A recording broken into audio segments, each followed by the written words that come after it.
राधे राधे। तो कल बड़ा ही फूडी डे था श्री जी की कृपा से।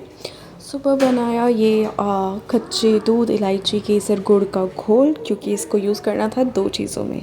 एक तो बनाए मैंने पुए जो कि भोग लगाने के लिए बनाए थे, और दूसरा बनाया मैंने चूरमा।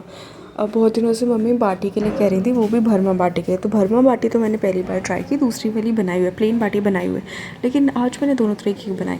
तो सुबह बनाया ये चूरमे का घोल, चूरमे का आटा, जिसमें मैंने कच्चा दूध, गुड़, केसर, इलायची वगैरह करके मार दिया था, और जो घोल बनाया था उससे पोहे बनाए थे। तो पोहे तो शूट नहीं किए शायद, हाँ। तो ये सिकती जा रही थी, जैसे ये मीठी बाटी कह लीजिए इनको, गुड़ वाली। तो सेक के फिर इनको जो है फाइनली खल्लड़ में कूटा, और कूट के छन्नी में छान के जितना महीन हो सका उतना मैंने किया। आप एंड में इसमें बूरा भी मिला सकते हैं, बट यहाँ पे सब मीठा कम खाते हैं, तो मैंने बूरा तो नहीं मिलाया। उसको बस छान के थोड़ा सा घी मिला के जो है चूरमे को भोग लगा के सबको प्रसाद दिया। और सुबह ही मैंने दाल उबाल के रख दी थी, क्योंकि शाम को सिर्फ उसमें छौंक लगाना रह जाता टमाटर वाला, सुबह नॉर्मल छौंक लगा दिया था। तो ये थी सुबह की स्टोरी।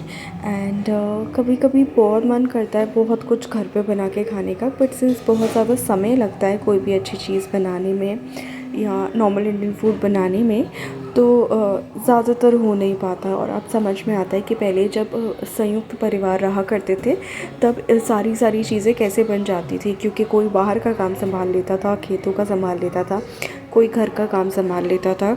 और जैसे कि पापा बताते थे हमारी, कि हमारी जो दादी हैं वो बाहर ट्यूबवेल पे खेत वगैरह देख के आती थी। हमारी छोटी दादी जो है, कितने भी लोग आ जाएँ उन सबकी रोटियां वो बनाती थी। और बीच वाली दादी भी बहुत हेल्प करती थी उनमें से।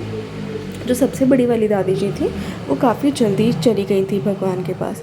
तो 4 बाबा जो हैं वो संयुक्त परिवार में रहे हैं काफ़ी समय तक, और परिवार चला ही इसीलिए क्योंकि सबके काम जो है हो जाते थे। फिर शाम को मैंने बोला बाटी का आटा, जिसमें नमक, अजवाइन, घी, जो कि जिसको हमारे मोमन कहते हैं, वो डाला। एंड उसको डाल के मैंने आटा मल लिया। और शाम को ही मैंने दाल में टमाटर थोड़ा फ्राई करके नमक डाल के छौंक लगा दिया। मम्मी को चाहिए थी कि उड़द की दाल बनाऊँ, बट उड़द की दाल घर में ख़त्म हो गई थी, तो मैंने अरहर की दाल बना दी। और शाम को ये प्लेन बाटी तो आसान है, बस इनको फोल्ड करो। गोल भी बना सकते हो, फ्लैट इसलिए बनाते हो क्योंकि इसमें ना सेकना आसान होता है ओवन में। गोल अंगारों में ज़्यादा अच्छे सिक जाती है, या फिर उबाल के तलो तो ज़्यादा अच्छी हो जाती है। वो शायद बहुत जगह उनको बाफला भी कहते हैं शायद, मुझे नहीं पता। हाँ, तो गोल तब ज़्यादा अच्छी, मैंने तो फ्लैट ही बनाई। और ये बना के मैंने एक साइड में रख दी, इसमें बाद में घी डालेंगे। अब मैंने तैयार किया भरमा बाटी का मसाला। तो अदरक, मिर्च, उसके बाद सारे सूखे मसाले मैंने डाले, जितने घर में थे सब डाल दिए, और ड्राई रोस्ट करके थोड़ा सा मिक्सर में पीस लिए खड़े खड़े। जब वो रह गए उसके बाद उनको निकाल लिया। देन जो उड़द की दाल मैंने सुबह ही गला दी थी, 4-5 घंटे, 2 घंटे भी मिनिमम ठीक है, पर 4-6 घंटे गल जाए तो ज़्यादा अच्छा है।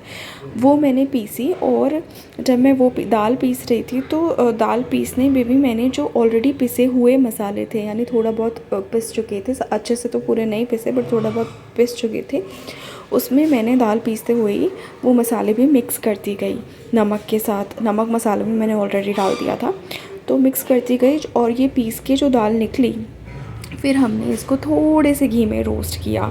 और इसको रोस्ट करने का यही ट्रिक है कि चलाते रहें, वरना ये बहुत जल्दी लग जाती है नीचे कढ़ाई में। तो इसको चलाते रहिए जब तक ये अच्छे से बिल्कुल रोस्ट ना हो जाए। और इसको रोस्ट होने में भी ज़्यादा समय तो नहीं लगता है, बट हाँ, चलाते रहना, 5 से 10 मिनट में ये अच्छे से भुन जाती है। और एक पिक्यूलियर खुशबू आने लगती है, तो आपको पता चल जाएगा कि भुन चुकी है। अब जब ये भुन जाए, तो इसको ऑब्वियसली अलग प्लेट में निकाल लीजिए, ताकि थोड़ी सी ठंडी भी हो जाए और भरने में भी आसान रहे। अब यहाँ पे मैंने जो है बाटी भर दी थी, और भर के मम्मी तो कह रही थी कि एटलीस्ट इन वाली बाटी को उबाल के घी में तल लेना, बट वो बहुत ही और ज़्यादा टाइम कंज्यूमिंग प्रोसेस हो जाता, तो मैंने सिंपल इसी पे बाटी ओवन में सेक दी। और जैसे ही बाटी ओवन में सेकी, उसके बाद कढ़ाई में थोड़ा सा घी गरम कर लिया और उसी में मैं डालती गई।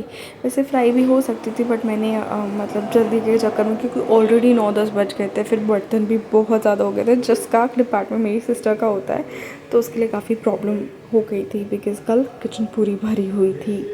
बट ये भी कृपा होती है भगवान की, कभी कभी अच्छा अच्छा फूड इतना खाने को मिलता है, अन्नपूर्णा की कृपा होती है। और वैसे भी कहते हैं ना, विश्व भरण पोषण कर जोई ताकर नाम भरत अस होई। तो साधु संतों की कृपा होती है। एंड अन्नपूर्णा सदापूर्णा शंकर प्राण वल्लभे ज्ञान वैराग्य सिद्ध्यर्थम भिक्षाम देहि च पार्वती। अब मुझे इस मंत्र में हमेशा कन्फ्यूजन रहता है, बिकॉज़ कहीं कहीं अन्नपूर्णा बोला जाता है, कहीं कहीं अन्नपूर्णे सदापूर्णे बोला जाता है।